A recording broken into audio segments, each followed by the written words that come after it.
மகா சிவராத்திரி முழு ஆன்மீக உரை.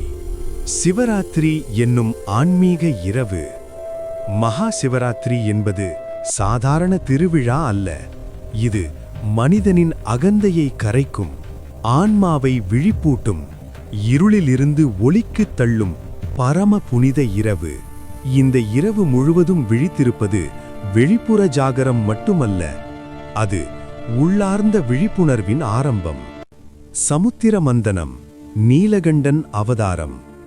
பார்க்கடலை தேவர்கள் மற்றும் அசுரர்கள் சேர்ந்து கடைந்தனர். மந்தரமலை கயிறாக வாசுகிநாகன் பயன்படுத்தப்பட்டான். கடல் கொந்தளித்து அலைகள் வானத்தைத் தொடின. அப்போது திடீரென ஹாலா ஹல என்ற கொடிய நஞ்சு வெளிப்பட்டது. அது பரவினால் உலகமே அழியும் அபாயம். தேவர்கள் நடுங்கினர்.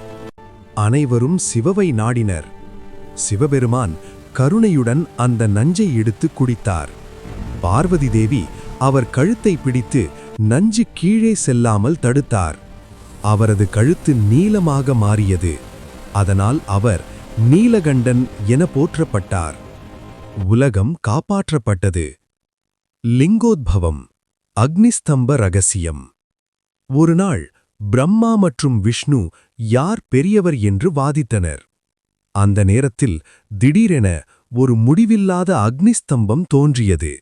அது விண்ணையும் பாதாளத்தையும் தாண்டி பரவியது. பிரம்மா அன்னப்பறவையாக மேலே பறந்தார்.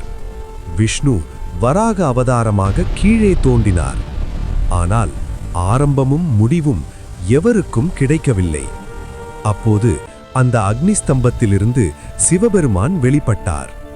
இது சிவனின் பரம்பொருள் தன்மையை உணர்த்தியது. வேடன் கதை, அறியாமை பக்தி. ஒரு ஏழை வேடன் காட்டில் வேட்டைக்காகச் சென்றான். இரவு ஆகிவிட்டதால் ஒரு பில்வ மரத்தில் ஏறி விழித்திருந்தான். விழித்திருக்க இலைகளை பறித்து கீழே போட்டான். அவன் அறியாமல் அந்த மரத்தின் கீழ் ஒரு சிவலிங்கம் இருந்தது.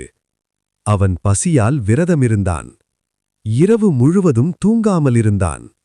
அதுவே சிவராத்திரி இரவு. அவன் அறியாமலே விரதமும் ஜாகரணமும் செய்து பில்வ இலை அர்ச்சனை செய்தான். காலை விடியும்போது சிவபெருமான் அவனுக்கு தரிசனம் தந்து மோட்சமருளினார்.